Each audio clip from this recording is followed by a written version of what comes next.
What's going on, guys? Welcome back to the Brand to Table podcast. I have an amazing guest today. Been dying to meet this guy in person now for a while. You've probably seen his billboards if you live in the tri-state area, and we'll get into that later on in the show. I got tons of questions there.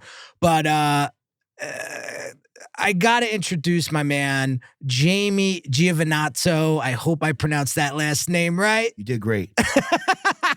From Eat Clean, bro. Dude, welcome to the show, man. What's going on? Thanks for having me. You know, it's always good to be back up here in North Jersey. You know, I stopped for some slices before I came here. Where'd you stop? I got to ask you, where'd you go? The guy, what was it? Anthony Franco's right there. Great guy. He was really nice. Knew who I was, said what's up to me. I felt pretty cool. That's awesome. Yeah, you know, I hit a plane. I hit a couple meat lovers. It was good. Fresh out of the oven, you can't beat it. Oh, man, I love it. I love it. I love it. So I got to tell you guys the story about how I actually got this interview to happen. Yeah. So been looking for podcasts that are like hyper local to Jersey, right? And your show just happened to like pop up, right? So I'm listening to the show, and you guys are gonna laugh because it's typical Henry Jr. And I'm digging it, and something's grinding my gears about the show. Because I'm like analyzing the show from top to bottom, because you know how I am. And Jamie's just talking, and he's talking, and he's talking. And I'm like, he's got two guests on the show, and I'm like, I want to know about the guests. So what do? I listen to the whole show. I drop him a DM in the comments or on IG, and I'm like, James, love the show, but dude, don't talk so much. And I was waiting for you to be like, go fuck yourself. And I got the completely 180 response. And that's why I wanted him on the show. Because he hit me up and he was like, you know what? He goes, appreciate you. He was like, I'm new to this. And I noted it. And then I hear you on the friggin' episode with Sorrentino and Lilo, and the first minute you were like, I got people commenting I'm talking too much. Well, yeah. So that first and foremost, correct a wise man, he will thank you for it. Correct a fool, he will hate you for it. And I got carried away. You know, it was like my first couple episodes, and I think it was Jamie Knott and Tommy. And yeah, I think I had a couple drinks before the episode.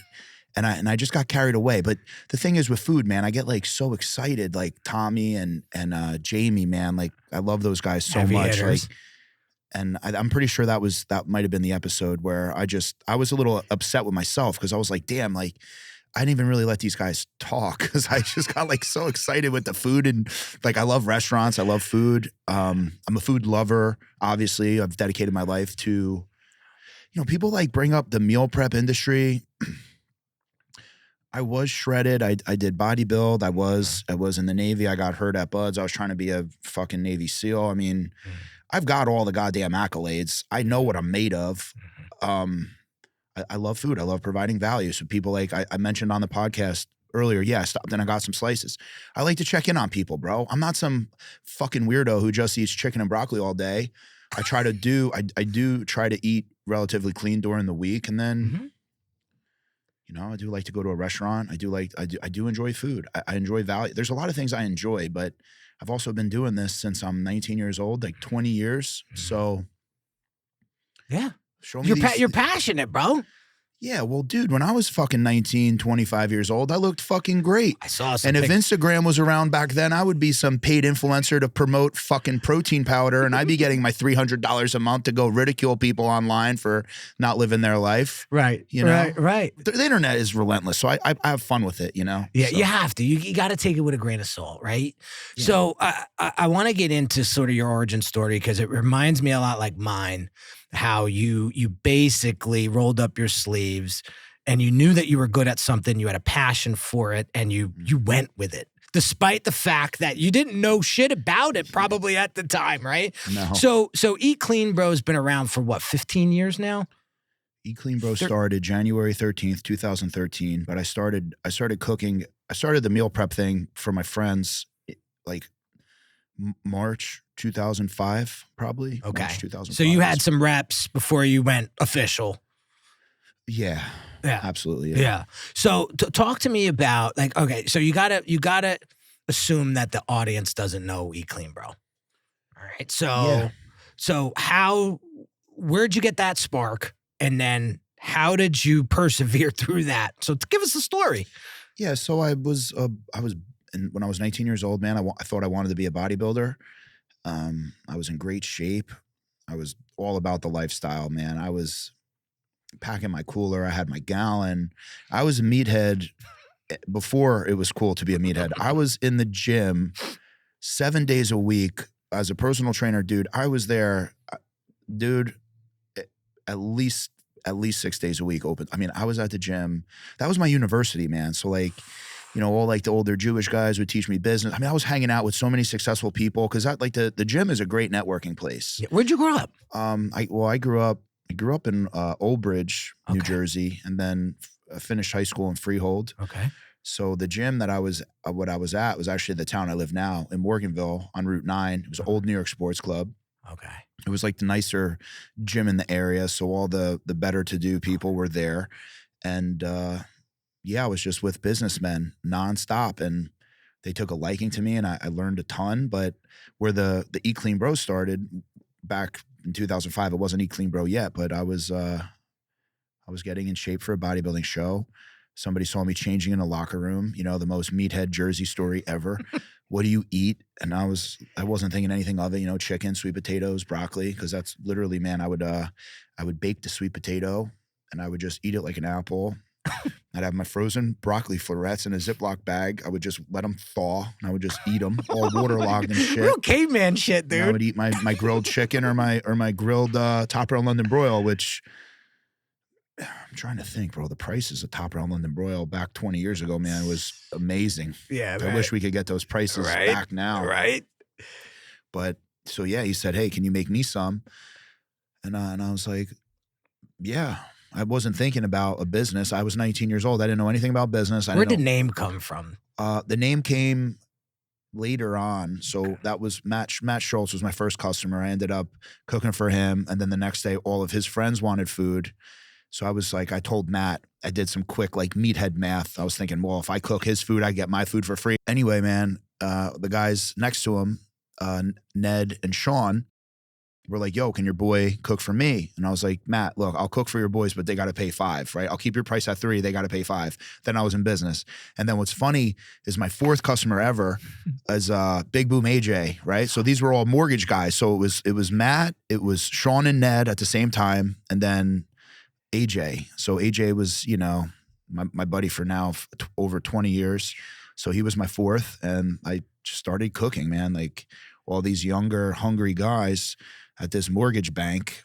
And they were just like, where did the name come from though? Like, were you just like, I need something simple? Yeah. So like, my dad, so that mortgage bank was ironically where I met Mike the Situation. That's where we became friends. So it's like a really funny story in itself. But later on in life, Mike ends up getting on a TV show, right, which was fucking lightning in a bottle, right? I mean, Jersey Shore. Exactly. Yeah. It was the biggest reality TV show. I don't know, man. They got to be neck and neck with the Kardashians. I don't know. I really don't know. It's pretty big. It's big. Yeah.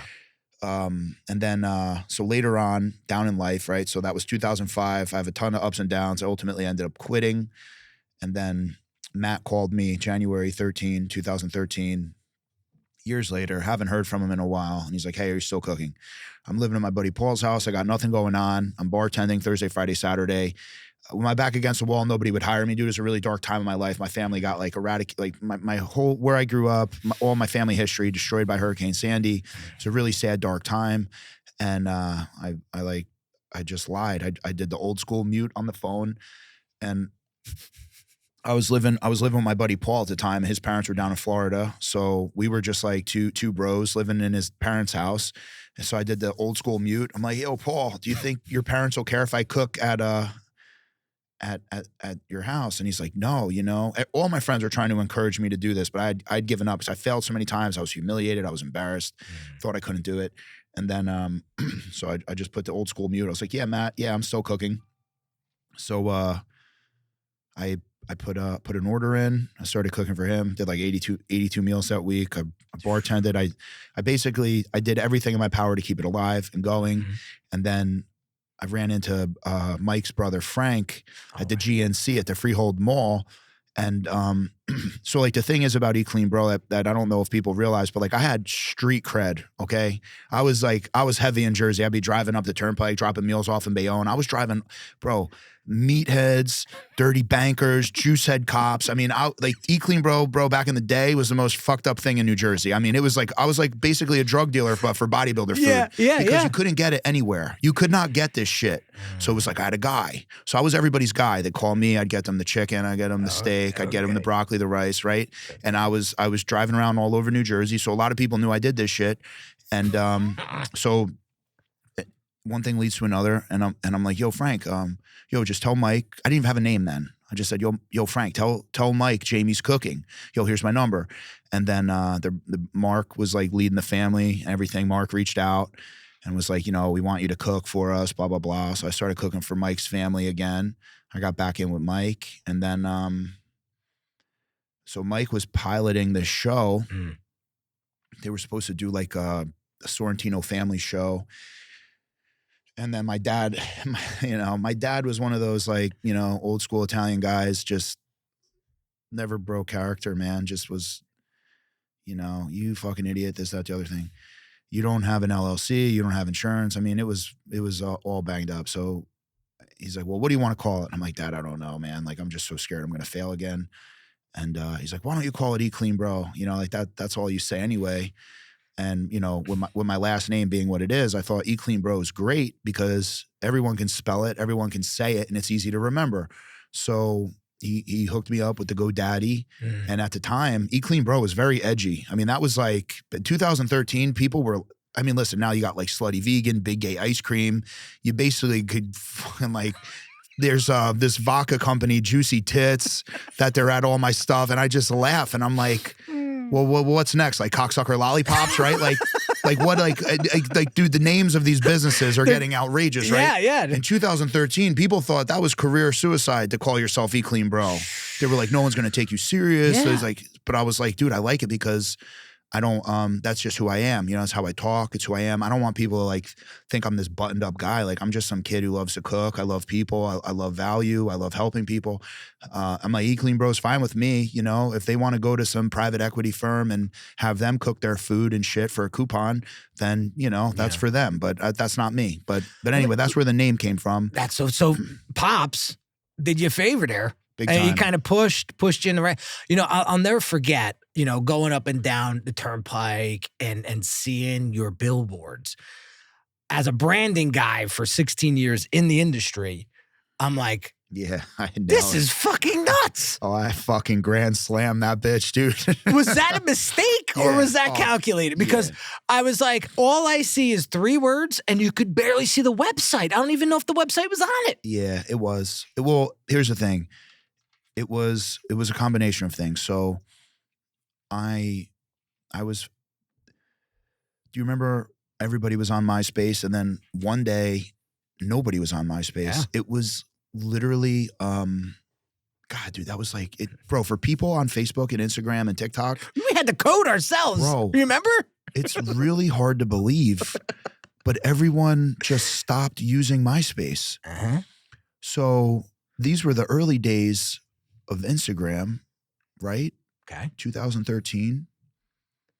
I bet the advertisers loved it because it's such a fucking easy thing to put up. Well, But how'd you what go? happened was I was afraid because I was starting to cook like, dude, I was cooking for all these famous people, bro. Like Lala Anthony set me up with everybody.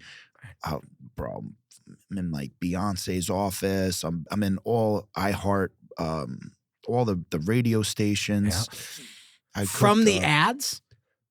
No. So what happened was with Mike was really close with this kid, Arvin. And Arvin and his group of guys started Shreds. Shreds pioneered influencer marketing.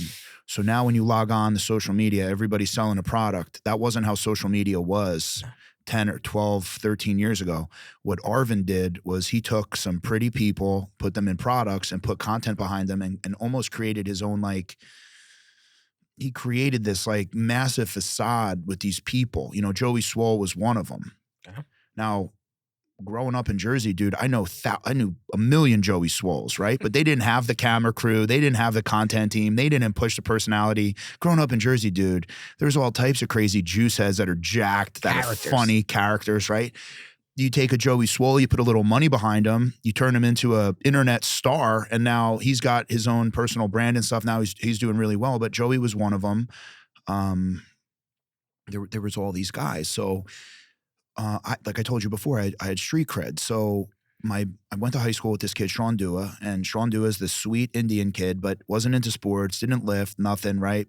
Bigger guy too. Not saying he's like some weakling or anything, but I saw him on Facebook. He checked into the Olympia, so I called him, and I'm like, Sean, like, you know, I was like bodybuilding, wrestling. I love that shit. I'm like, Sean, what are you doing at the Olympia? Right? That's just that was the last place I think you'd be. And he goes, oh, you know, I'm helping Arvin. I'm the CFO of Shreds. And I was like, no fucking way. I'm like, where are you guys at? He's like, you know, we're in the Beacon in Jersey City. I was like, shit. I'm like, I wish there was a way that I could work with you guys. He goes, well, you know, Arvin heard of you, you know, we get back, blah, blah, blah. Why don't you come up to Jersey City? Just bring like some of your meals up there. So I was like, all right. I was in Freehold. I drove up, drove up to Jersey City, dropped off meals. Arvin loved me. Arvin actually heard about me through Mike and Frank. Back in the day, I was using these like Tupperware trays. Frank would save all of the containers. So his entire pantry was like 2,000 washed old eClean Bro containers. And did they have branding on them? No, not back then. Okay. But basically that was like the joke. And that's what got me in. Just like I said, I had street cred before Instagram or the billboards. Yeah. So then Arvin started throwing me big bones. I mean, so Arvin was essentially the epicenter of all influential fitness people at the time. So I was in the right place at the right time. These guys back then too, bro, people didn't really know what social media was worth. Like now it's overvalued, but before people were throwing you up on Instagram left and right. I was getting shout outs by big pages. I was networking with some of the most famous people on Instagram. And then, yeah, that's when, you know, Massey, you know, Manco Fit was the biggest fitness page on Instagram at the time. She set me up with Lala, and it kind of all spider webbed out from there. And then I started to meet like, you know, whole, you know. It's like the floodgates opened. It was, yeah, it was insane. And then I was, you know, cooking for the Knicks, all like. Jesus. So you didn't start out, because I look at eClean Bro as a very bold brand, very strong brand, very clear brand. And I think a lot of even restaurants. Oh, but wait. I didn't finish the billboard story. Yeah, we got to finish the what happened billboard was story. I started to get hot on Insta, like all the celebrities and stuff, and then I started to think, shit, I need an insurance policy on all this because it could go away someday. Okay, because it's not yours, right? Like you log on, they change the algorithm. All this stuff, the platform. Right? The platform's not yours. Oh yeah, no, it's rented space. Exactly. So I was like, maybe we'll do billboards. The strategy was like, I want to put up a billboard. I want my grandma to see it, right? Okay. So I was like, I want my friends from high school to see it. That was the big old strategy. That was the strategy. I love it. I'm like, I love it. I'm like, oh well, I got this sign going south in Old Bridge. I could stack one going south in Sayreville. You could see it in Sayreville and Old Bridge. People will think I'm larger than life, and they did. They started getting like blindsided by 2 eClean Bro billboards on the same commute. They were like, whoa. And so I started doing pretty good with the billboards, and I loved it. And then one day my billboard rep called, Bobby Schneider from Outfront. She was the absolute best, sweetest person ever. She's retired, still stay in touch with her. She goes, hey, Jamie, listen, Six Flags just backed out of a huge campaign, 10 prime billboards by the Newark airport. She's like, it's pennies on the dollar. I can get it for you, but I need a yes now. She's like, this isn't gonna last. And I'm like, well, how much is it? She's like, it's 18,000. I'm living in a 1-bedroom apartment with my wife sharing a Kia Soul. I'm like, ooh. I'm like, 18,000 a month? She's like, no, for the term. I'm like, 6 months, 18,000. I'm like, 3,000 a month? Yeah. I'm like, how many impressions? She's like, 32 million. I'm like, for the term? She's like, no, for the month. I'm like, Whoa. 32 million impressions, 3,000. I'm like, yes. Like all I did was, there's no way 64 million eyeballs are hitting, right? Like everyone's get two eyeballs. Then you start to do the math. So I'm like, there's just no way I don't make that back. Right. Like, and she goes, and do me a favor, take everything off of the board and just put Eat Clean Bro. And the fucking billboard was so cheap. I said, fuck it. A lot of times people do billboards, they overthink it. Oh my God. But that campaign was so over the top, insane, and cheap. I'm like, yeah, fuck, do what you want. Like, you got this for me. Like, let's see if it works. You know, it's kind of like dealer's choice. Yeah. And what happened was the color schematic was backwards. So it's a call to action eyesore, which is like incredibly impossible to make. It's really hard. It's like this should have been blue with white letters. It was blue letters with a white board, and the timing of it was like, it just hit so hard, and it was such a concentrated, it was like Leonidas in 300, bro. It just funneled like all New York City traffic. So if you lived in New Jersey on your way to New York, you saw an Eat Clean Bro billboard, and then you saw another Eat Clean Bro billboard, you saw another Eat Clean Bro billboard, and it just had this like optic of larger than life brand. And I became a household name. I tell people all the time, dude, you could give somebody $50, $100 million. You could give the best of the best people in the world $50 to $100 million. They can't do what I did with like a couple thousand. I know. They just can't do it. So I know. Huge. So it's funny. So my uncle, he has a high school education. He's one of the biggest construction companies in the state. You see him up and down the turnpike, 287, everywhere, right? And the one thing he taught me way before I got into the branding space was they have to see your name. So you'll see his trucks right down there by Raritan Bridge. He rebuilt that Raritan Bridge. And he was so methodical every night when those guys ended their shift. That excavator with the name on the boom had to be a certain fucking way to see so people driving down the road could see the name on the fucking thing. That's how particular he was. And that's something that I'll never forget. Him telling me, he was like, your name is everything, and they have to be able to see it. And I was like, man, and look at him. He's high school education, bro. Dropped out in 10th grade. Look at him. So, I mean, I should have dropped out. I wish I could have dropped out in 2nd grade, honestly. Yeah, it's insane. Like, just the simplicity that he taught me over the years. The one day I was doing a camp. Who's your family? Earl? Which one's that? Sanzari. Oh, Sanzari. Okay. Yeah. So I'm doing a thing for his restaurant, and it was for Thanksgiving, and I put this beautiful design together for this ad, and it was like cornucopias, and it was blah, blah, blah. And too much shit, he said, right? Wait, no, he walked, it was like a big pumpkin on it, right? And he walked in and he goes, what's this ad for? And I said, Thanksgiving. And he goes, where's the turkey? Yeah. He goes, this is a pretty fucking expensive pumpkin. He goes, and dude, that was 15 years ago. I'll never forget it. Switched the ad. He loved it. There was a big fucking turkey there. It's a bank, you know, and it was it. So the simplicity of it all just goes a long way. And I want people to understand that are listening and watching, like, keep it simple, guys. Like, really, I mean, keep it simple. There's a number of things.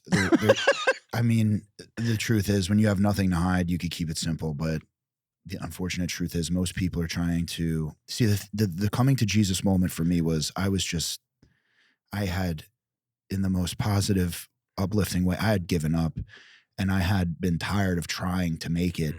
And once I got real with myself and just said, fuck it, this is who I am. This is what I love to do. I don't care if I make $1 doing this. That's kind of when, like, everything fell into place, was just when I got real with myself. Yeah. So what would you say the hardest lesson that you've learned building Eat Clean Bro?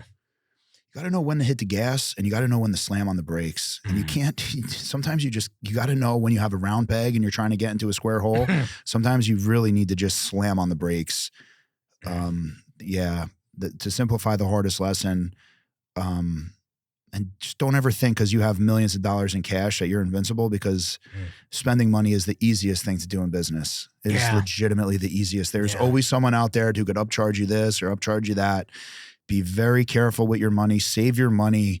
Sleep on it. You know, the Japanese take years to make a decision in business, dude. Like they wait and they wait and they wait and they knock a head off the team and they have a 9-man crew doing a 10-man job all the way until they have a one man doing a 10-man job. And it sounds ruthless, but business is ruthless. And I wish there was a happier way to get into it, but knowing the slam on the brakes, knowing the slam on the gas, that was ultimately, I wish I knew more about executive metrics. A lot of my competition had gigantic exits. I was just so focused on providing value, being the king of New Jersey and doing what I love. I don't know. I have no regrets, but it is hard when people studied you and took your passion and had a 1.5 billion exit, had a 277 million exit. It's just like, damn, like, fuck, but it is what it is. Yeah. Well, listen, you can't take that away from you. You've learned so much over the years and you've created a legacy. And I still feel it in you that you have so much more to go, dude. Oh, yeah. And another thing too, like people, there's a lot of insecure people in the world. Even people, like everyone, whether they're rich or not rich, like you got to understand that like you're never gonna know enough. You're never gonna be smart enough. You have to tap into your resources and identify problems and get over them quick. I mean, that's the name of the game is problem. Where's the solution? What resource do I need? Who do I contact? How do I get over this? And that's like really the people who figure that out and adapt to change the fastest are the ones that make the most money. If money is what they're searching for, which most of the times that's what people think they want. Yeah. You have a pretty loyal following from what I see. Yeah. Why do you think people continue to come back when they could go to your competitor and get it for X amount cheaper? Yeah. Well,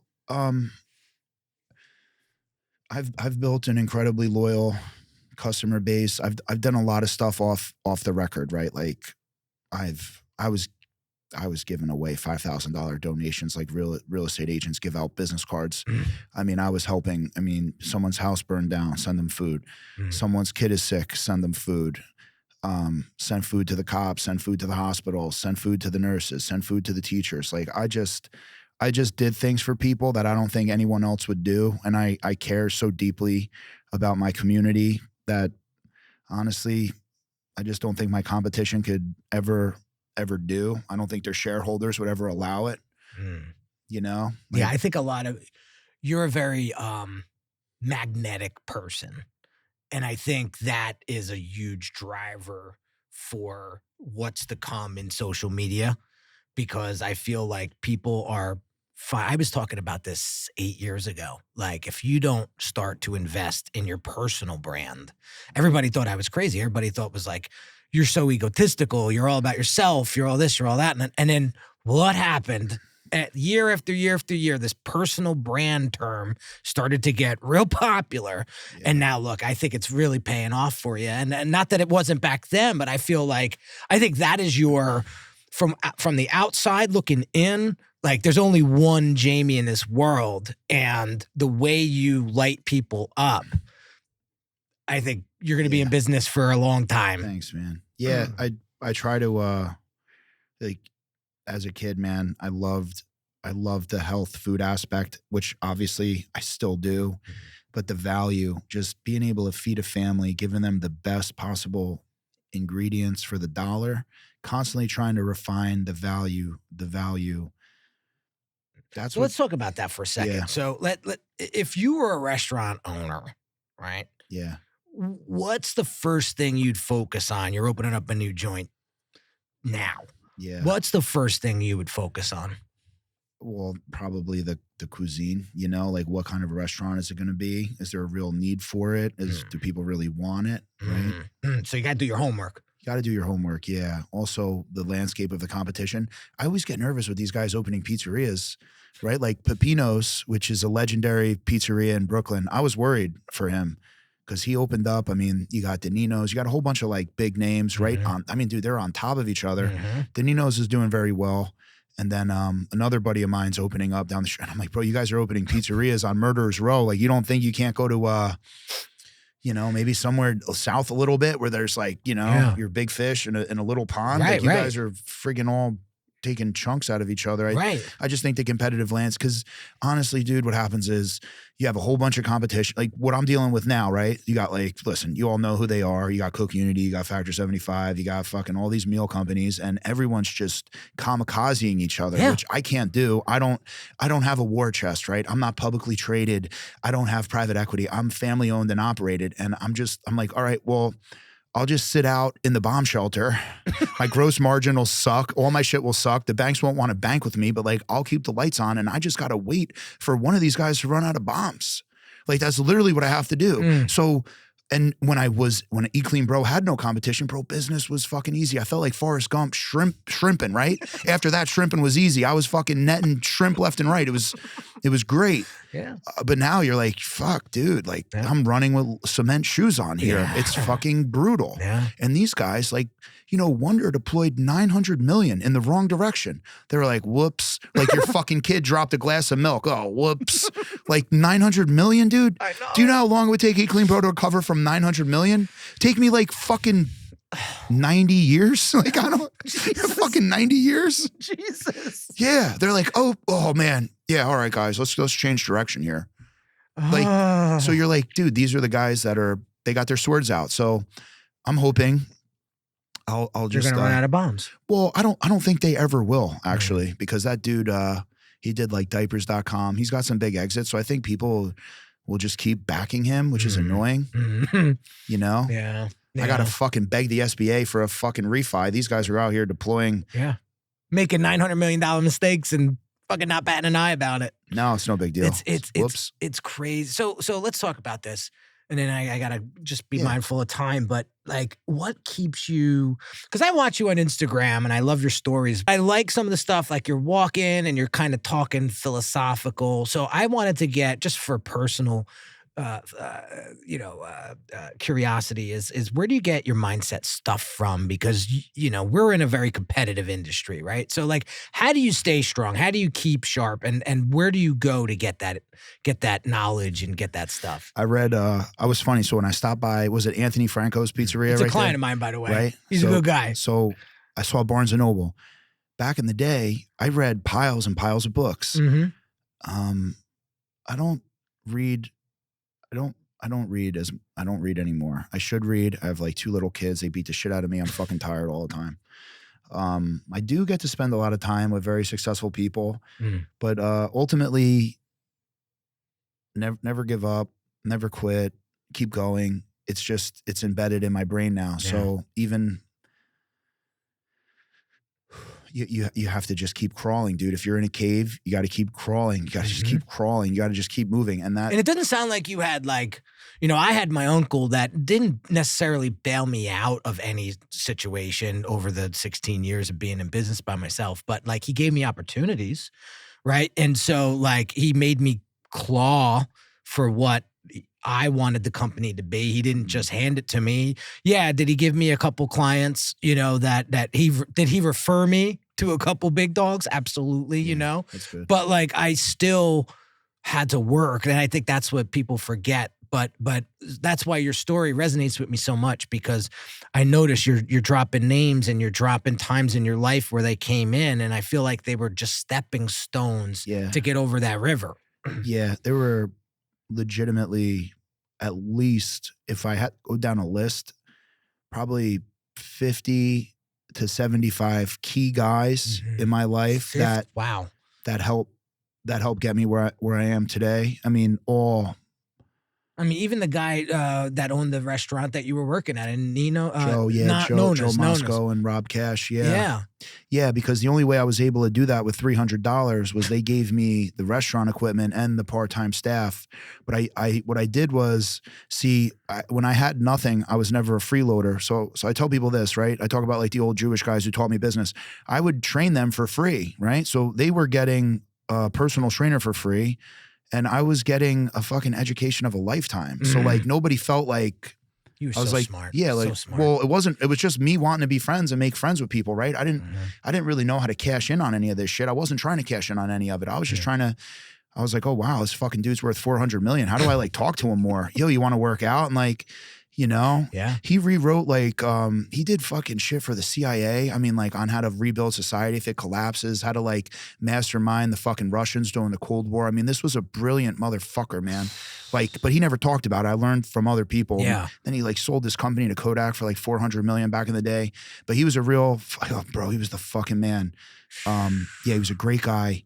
And, but what was really funny about those guys too was like, they weren't fucking nice. You know, they'd be like, bro, why do you talk like that? You sound like a fucking asshole. No one's going to lend you money. No one's going to do business with you. Why do you talk like that? Imagine certain fucking people saying that to them, trying to say, yo, why do you talk like that? Imagine what that would fucking, bro, they would, your whole life, and you're not trying to be mean. You're just trying to talk money. Like, bro, this is what the bank looks for. You're using slang or street terms. The bank is going to fucking clam up and run for their life.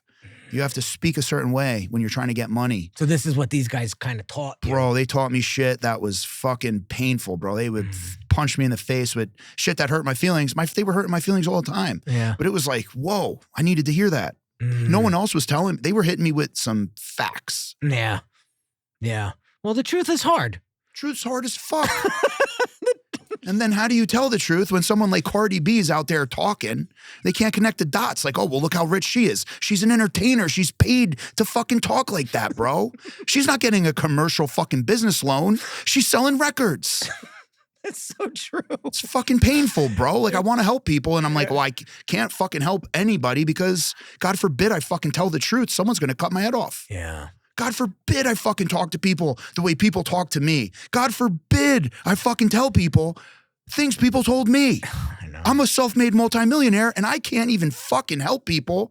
I just, all right, hey man, here's fucking $500 in food, bro. Sorry. Yeah. What am I going to do? Yeah. Gonna go fucking get fucking lit on fire for trying to help people? I know. What am I supposed to do? What do we do about this? Because you're not too younger than me. I'm 40. I'm going to be 45 next week. I think it's all like coming to an end. I think all this stupid shit. Because I tell you right now, my son's out in the lobby there. He ain't going to be that, excuse my language, Dante, but you're not going to be no pussy that just walks around and scared to say things, because he already knows that, like my wife and I both, we come from very strong families and we fucking say it how it is. I'm noticing this too, where it's very hard to give constructive feedback. It's very hard to give feedback. Never mind construct. I don't have time. So I just, what do you do? Say this, bro. Do you dump them? This is like you're telling me about the walk. And I almost posted this reel. It rains. I live in the woods. And what happens is all the worms, they fucking go to the street. Yep. Then the sun comes out. Fries them. And the fucking sun starts to heat up the concrete. Now these worms are going to die if they don't get back on the dirt. Right. But they're too far in either direction. Either a bird has to come and eat them or somebody walking has to pick them up. Yeah. Now, when you go to pick up the worm, they stick. It fucking squiggles. It fights for its life. Yeah. And after like doing this like 10 or 12 times, I'm like, yeah, fuck these worms, bro. I'm done picking them up. And that's how I feel. I'm like, I'll just, you know? Oh my God. I see them every morning because I walk my dog every morning religiously. So what I do is they're out there. But this is so fun. I'm never going to look at the worm the same way. I've been an angel investor in two black-owned businesses. I have right now I have a Nigerian kid who's super pumped to do business. Okay. I'm hitting him with a ton of shit and he's taking it all in. And I got two women I mentor. Okay. So I got I got my entrepreneurs that I mentor one-on-one for free, like people did for me. But like my broad Instagram, look, dude, it's got to be one-on-one. I cherry pick people to help, and then I help them. Yeah. And I think the two women. How do you pick them? The ones that are ready for it. How do you know they're ready? They fucking come for me hard. Okay. Yeah, they really want it. Okay. So I'm like, yeah, you sure you want this? Right? Like Eddie Alvarez was on my podcast, and the one boxing coach was like, "No, you ain't shit," and like you have to like keep coming back, like the Fight Club. Yeah, right? You know? Yeah. So the ones that really want it and understand it. Otherwise, you're wasting your time. You are. And you can't help people that don't want to help themselves.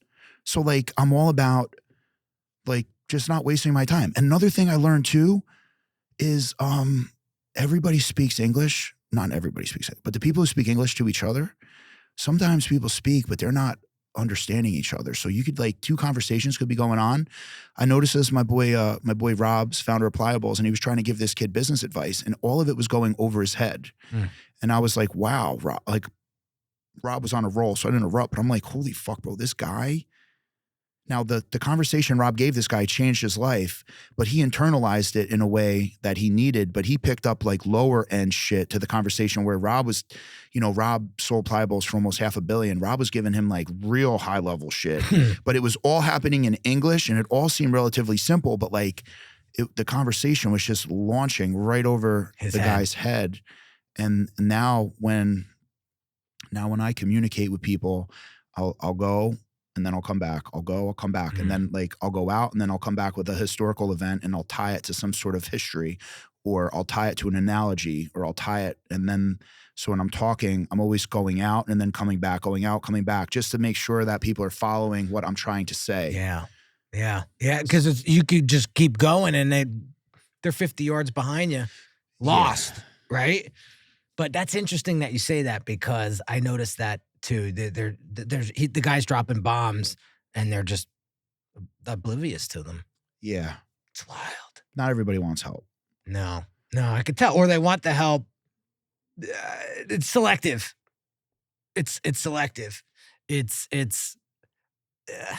tough, man. Listen, I'd rather you tell me what the fuck I'm doing wrong than going months doing it wrong. Like, just fucking tell me. Yo, and I'm about that life, bro. That's how we met the first time. I didn't even know who the fuck you were, and you were telling me shit I was doing wrong. And I was like, okay, good. Okay. And then I stopped drinking on the podcast. Well, I was messing with your assistant Jen, because I said, listen, here are the questions. I said, I'm debating if I bring the tequila on the show or not, right? I was like, what's it, Tuesday right now? I know. He's like, he's got to drive an hour and change home. I'm like, but so you grew up in Freehold. I spent my high school years in Long Branch. Okay. So that's where my kids were born. Yeah. So, when I thought you were down the shore, but then I do remember you said on a show that you're from Woodbridge. But Old Bridge. I always get those two confused. But yeah. It's been awesome, and I like to take my shots, and sometimes I get my ass handed to me, or sometimes I get somebody like you that says, I appreciate the feedback. That's not something that I might have caught had you not said something, and I want to see if there's a dialogue there. I want to see if there's an opportunity to meet somebody new in the industry and create something. Because I'll tell you a funny story. You had Joe Leone on your show. Yeah, I love him, man. And his uncle is Eugene Introna. And he is the voice of the New York Minute. He owned Temptations. He owned, what's the other one down there? Big one. Back in the day, Temptations. It was not Jenkinson's. It was another one. But he's bigger than, he owned Rise and Lodi. But he was a client of mine for many, many years. And he was like the OG in the industry, because that's how I came up. I started my graphic design business in the nightlife industry. And that blew up. Then I got into restaurants. Then I got into, bigger brands like Corona and Coors Light and all that. And some of the biggest accounts I had was like Allied and Fedway and Peerless. And give me that Ocho sponsorship, man. I want to get Ocho as the main sponsor on the Bro Show podcast. So I had those accounts back in the day. Like when you said you were like, you were shrimping. Yeah. Like that was my shrimping moment. Like mid 2000s. I was 2007, 8. I was fucking. Oh man. Yeah, and then the financial collapse, dude. That was a great 06, 07, dude. Oh my God. But getting back to Eugene has been such an angel to me in my life, because he has, and to this day, we're dear friends. We haven't done work together in ages. But he said to me the other day, he's like, I see the stuff that you're putting out. And he's like, I don't know how to tell you this, and I don't want you to be mad. And I said, Eugene, how long you know me? They just fucking tell me. And he's like, your shit's going over everybody's head.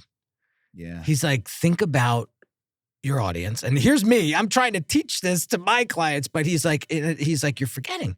He's like, these people don't know what a fucking many chat fucking automation is. Like, you need to bring that shit down. And he goes, I don't want you to sound dumber. I don't want you to do worse work. He's like, but you have to think about your audience and bring it down to, and he goes, I hate to use this all the time, but like a 5th grade level. Yeah. And I was just cranking at the time, content, And had he not called me out of the blue and said, bro, just keep it simple, I would have kept fucking ripping. Yeah. Right. So I'll never forget him for that. And he was telling me like, he gets a lot of inspiration from his nephew, Joe. And so, but he's like an OG when it comes to the nightlife industry. And he's on tour now doing this crazy like freestyle show. They're going all over the Eastern Seaboard with it. And, but he's just an amazing person. And just getting back to the whole feedback thing, man, thank God he fucking told me that, because I toned my shit way down after that. But had we not have those blessings to be told to us, how long can we go making the same fucking mistake without seeing it? I mean, blind spots are huge, in business, right? I mean, if you can clear your blind spots, how much more fucking money can we make? How much more success can we have? You got to know when to hit the gas. You got to know.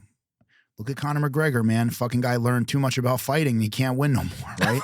Learned too much. Sometimes, man, it's like it's a combination. Sometimes, sometimes you know too much and you hold the punch. Sometimes you don't know shit and you just lay a haymaker. I mean, you really got to go. You got to test yourself. You got to believe in yourself. And as we get older and more seasoned, more experienced, like you kind of have to just accept the fact that like it's a journey of learning. You cross one river at a time. Yeah. You just try to learn. Well, apply. Yes. Right? You could learn your ass off, but if you're not applying, like that was my biggest thing. I could consume so much fucking content, right? But if I'm not fucking doing anything with it, right? I mean, so, right? It's just, and if you're making the same fucking mistake over and over again, like I'm trying to tell this one particular client, like we're marketing like we're 2015. I'm like, it's 2025.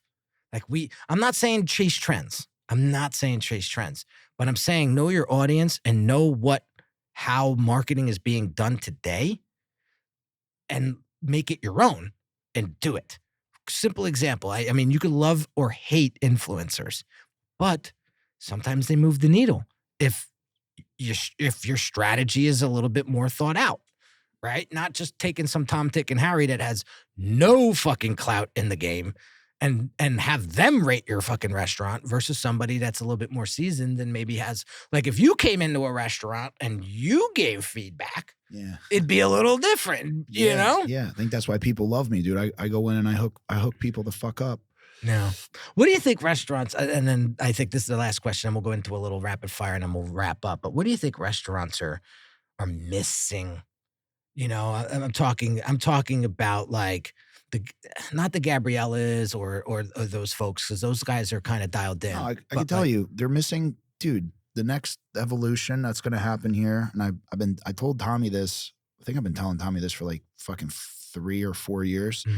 Essentially, man, like when you're in Italy or Spain or anywhere in Europe, dude, that's lit up, man. They're doing tableside service, bro. They're breaking down the whole fish. They're pulling the bones out with the spoons. Yeah. They're serving you tableside. To me, it's experience. Yeah, I think tableside, because like, bro, the food has gotten so expensive. Like at this point, what's another $50-$80? Pay the motherfucker, cook the whole fish and break it down for me. I mean, it's already expensive. Right. Throw an extra Ulysses Grant on it, right? Like, who the fuck cares? Right. I mean, Jesus Christ, the fucking margaritas are like $42 now. I know. I fucking feel like a dirtbag pulling the flask out. Yo, let me get a Sprite. Bringing your own shit. No, time out. I don't do that. Oh, God. But yeah. It's honestly, at this point, what restaurants are missing, in my opinion, because the fucking prices are outrageous. You might as well have someone do tableside service and break the shit down, right? You go to fucking Carbone, they're whipping up the Caesar dressing tableside. Yep. Cafe 25, 28, he's making the fucking mullets tableside. Yep. Little bit of a show. Yep. And then I worked out the comp plan, dude. You fucking mark it up. You give the guy $30 every Caesar he makes. You pay him $20. It's into the fucking price. Yep. I mean, who the fuck cares, man? Yeah. Like, seriously. Yeah. If people leave there happy, and want to share that experience with somebody else, I think that's the payoff. Like, honestly, bro, everyone is trying to do the same shit. I know. And then these fucking guys are opening up on top of each other. And I'm like, why did you do that? Like, I know. Did you do that? They're coming down by you now. I mean, there's so much shit popping up by you now. I can tell you this, dude. I think Monmouth County is Monmouth County's on fire right now. It is. You know, Monmouth County's on fire. I think Jamie Knott does a great job up here. I think he does a really good job. And there's Robbie Felice too. I mean, he's getting a lot of recognition right now. Yeah, Robbie's coming on my show soon. That's cool. Hopefully he brings some fucking food for me to try. I'm going to tell him to bring some shit for me to try, yeah. What was funny is Luck canceled, and he cancels at 11:59, and he's like, yeah, man, I'm sorry, but I got strep throat, I got this, I got that, I can't make it tomorrow. I go, Luck, really? Quote unquote, tomorrow? I'm like, you fucking text me, you cancel, there's a minute left in the day, you're calling it tomorrow? Just fucking give me the goddamn common courtesy, be like, I can't make it. Don't say tomorrow. Right. It's 11:59, Luck. Like, it's 11:59. There's 60 seconds left till today. You're going to use the word tomorrow?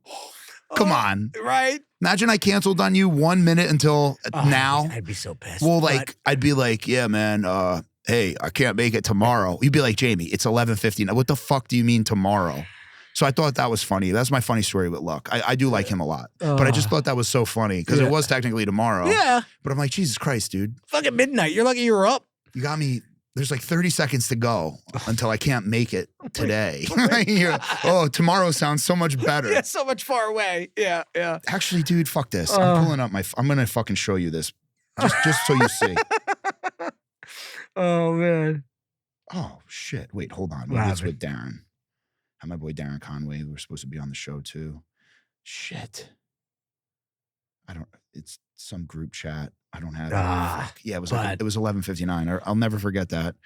I have to find that on my phone. All right, so let's get into some rapid fire and we'll wrap this up. What's one thing the restaurant that grosses me out? Because I had a great answer. What's the biggest pet peeve? That's where I'm getting into. What's your biggest pet peeve about visiting a restaurant? When the fucking vents are gunked with fucking lint. Oh, the vents. The vents, dude. That's the first thing I look at in restaurants, the vents. Yeah, dude. That's how you know if the place is dirty as fuck. Really? The vents. I wouldn't. See? I learn something fucking new every day. Yeah, I went to this place by the... I would have never thought the vents. I was in... Where the fuck was I? I was in Cherry Hill at this like... That's another world down there. I'm sorry, guys, but... Well, I think we took the kids to like see Disney on Ice. And then we were jetting out as a family. We went down to like the Cherry Hill Mall. Okay. We went to this like Italian chain. And I'm looking up and like I just see the vents and I'm like, oh, fuck, I'm gonna throw up. I'm gonna fucking throw up. I almost like DM'd corporate, like, yo, listen, dude, you gotta have someone in here, an HVAC guy. My boy Tommy does all my HVAC. I'm real crazy about the air. But like, yeah, dude, if the HVAC's all fucked up, man, you gotta, and it's cheap to fucking do too. Yes. You have someone in there like once a year, dude. I mean, that's like fucking 10-year, 15-year buildup. Yeah. I mean, for it to get that fucking taken away, it's like, was your fucking chef not brush his teeth or wipe his ass, dude? What the fuck's going on here? Fucking kidding me? So the vents, holy shit, the vents tell it all. They usually say the bathrooms, but like the vents. One person can go in. My kid did $50,000 worth of damage to my fucking house with a Matchbox car in 30 seconds. You told the bathroom. Me. I mean, I heard it. He flushed the Matchbox down the toilet. One guy can go in there and completely fuck up a bathroom, but it'll take like 10 to 15 years of shitty accumulation to fuck up the vents, dude. So that means they've been overlooking shit for for it to look that bad. Like, buddy, the lease is almost up. Like, you might as well just give up now. Don't even bother with the vents. Keep the $1,200 it is for the fucking year, you dickhead. Come on. Am I wrong? No, dude, that says it all. How much does the fucking HVAC guy cost to come blow those out? Holy shit. Dude. Or you get a fucking duster or something, dude. It's not like there's a million. Or you could just be lazy with the leaf blower. Have my son come and shoot up in the air. You said he loves the fucking landscaping equipment. Fucking loves it, dude. Oh, that's awesome. All right. What's the next question? All right. Best DM you ever received from a customer?